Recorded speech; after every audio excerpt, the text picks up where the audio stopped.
Dear students, welcome to my YouTube channel. MDCAT series का तीसरा topic है gases. और गैसेस से हमने इससे पहले गैस लॉज डिस्कस कर लिए थे। आज हम देखेंगे एब्सोल्यूट जीरो।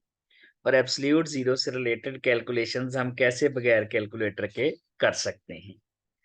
एब्सोल्यूट जीरो ऐसा टेम्परेचर होता है जिस पर वॉल्यूम जीरो हो जाता है।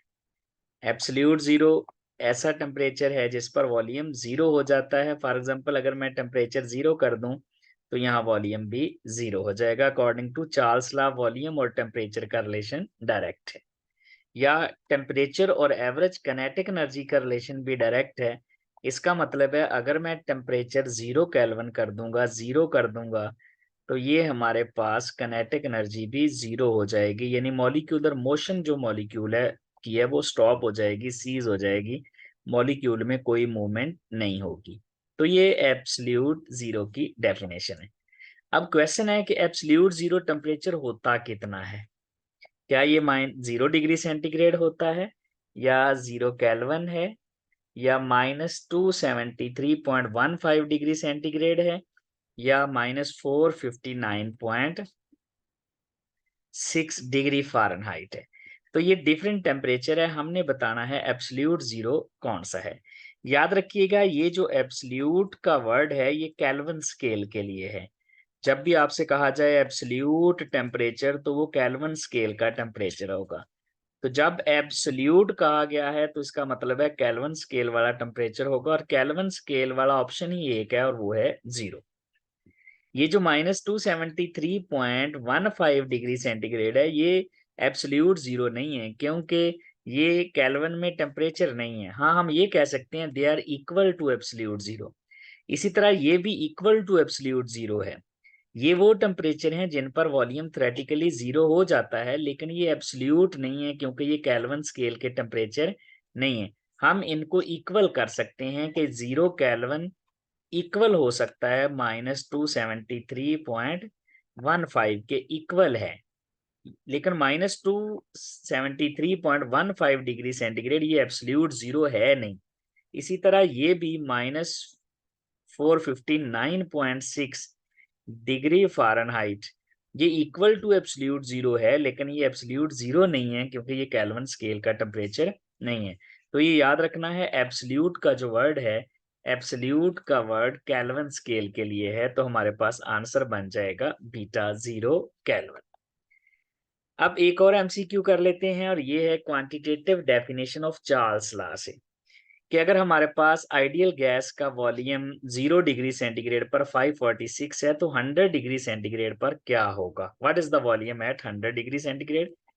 क्या ये 766 होगा, या 746 होगा, या ये वॉल्यूम 646 या 1046 होगा।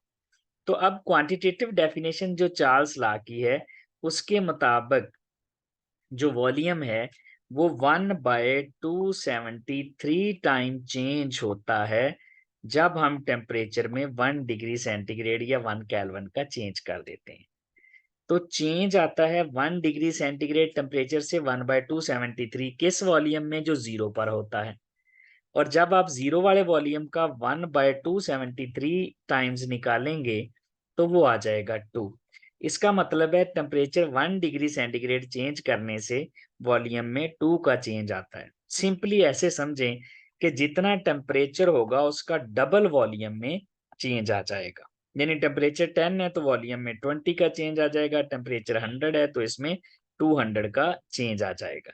ये वैल्यूज आप मैथमेटिकल जो एक्सप्रेशन है quantitative definition of Charles law के, ये वाला VT given temperature volume 0 degree centigrade पर 546 है 1 + T, यानी किस टेम्परेचर पे निकालना है, हमने 100 पे निकालना है, तो इस फार्मूले में लगा के आप इसको फाइंड कर सकते हैं। याद रखिएगा ये जो छोटे वाला टी है ये टेम्परेचर डिग्री सेंटीग्रेड में लगाना है, और अगर आप केल्विन में लगाना चाहते हैं तो फिर यहाँ पर कैपिटल टी है और फार्मूला डिफरेंट हो जाएगा, V0T/273। यहाँ पर टेम्परेचर केल्विन में लगाएंगे। तो आप फार्मूले से भी सॉल्व कर सकते हैं। फॉर एग्जांपल 546 है जीरो वाला वॉल्यूम, इनटू टेम्परेचर केल्विन में अगर लगाएं 100 डिग्री सेंटीग्रेड केल्विन में करेंगे तो 373 आ जाएगा, 273 ऐड करके डिवाइडेड बाय 273, तो ये आ जाएगा 2, और फिर यहाँ पर 373 को 2 से मल्टीप्लाई करें तो 746 आ जाएगा।